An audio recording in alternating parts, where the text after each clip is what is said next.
บ่มีเวียกใดดอกที่เฮาเฮ็ดแล้วบ่เมื่อยบ่ท้อ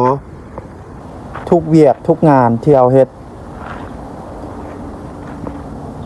มันเมื่อยกันทั้งนั้นมันท้อกันทั้งนั้นถ้าเฮารู้สึกว่าตัวเองบ่เก่งพอเฮาบ่ต้องคิดหยังหลายเนาะเพราะว่าทุกคนที่กำลังสู้ชีวิตเขาก็เป็นคือกันเนาะเป็นในแบบที่เฮาเป็นเนาะเมื่อยท้อคือกันเนาะฉะนั้นแล้วถ้าเฮาเป็นคนหนึ่งที่สู้ชีวิตเฮาบ่ต้องคิดหยังหลายเนาะเฮ็ดไปโลดเพราะว่าความเมื่อยความทุกข์อันนี้เฮาปฏิเสธบ่ได้เนาะ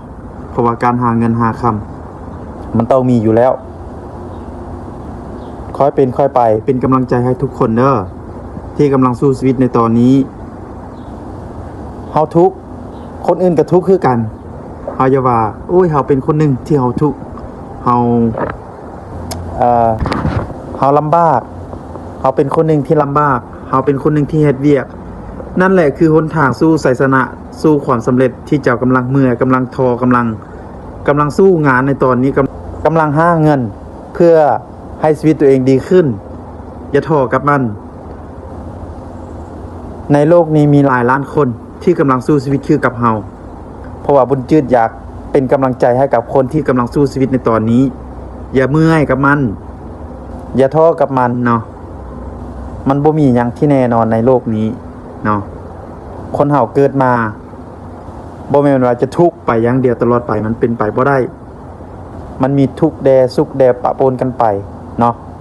ฝากถึงให้คนที่กำลังสู้ชีวิตในตอนนี้เด้ออย่าท้อกับการหาเงินเพราะเงินคือรากฐานของการใช้ชีวิตของคนเฮาบ่จำเป็นต้องท้อก็ได้เฮาบ่จำเป็นต้องยอมแพ้กับมันเนาะเฮาบ่ต้องยอมแพ้กับมันอย่างแท้เฮาจริงจังกับมันซะจริงจังกับมันจริงจังในการหาจริงจังในการเฮ็ดเนาะเงินนี่แหละสำคัญที่สุดคอยบอกเลยพวกเจ้าที่กำลังสู้ชีวิตในตอนนี้อย่าท้อกับมันค่อยเฮ็ดค่อยไปเก็บเงินให้ได้หาเงินให้ได้ถ้าเฮาเมื่อยมันถูกแล้วมันถึกแล้วเนาะเฮาเมื่อยนี่มันเฮ็ดให้เฮารู้สึกว่าเงินมันสำคัญส่ำใดในการใช้ชีวิตเนี่ยถ้าเฮามีเงินหลายแล้วเฮามีอิสระในทางด้านการเงินแล้วชีวิตเฮาจะง่ายขึ้นเฮาต้องคิดว่าในมือใดมือหนึ่งเฮาต้องมีอิสระกับการใช้ชีวิตเนาะเฮาต้องเป็นเจ้าของเงินเนาะฝากถึงคนที่กำลังสู้ชีวิตในตอนนี้จงอดทนสู้มุ่งมั่นกับมันเด้ออย่าท้อค่อยเป็นค่อยไปเนาะบุญจิตเป็นกำลังใจให้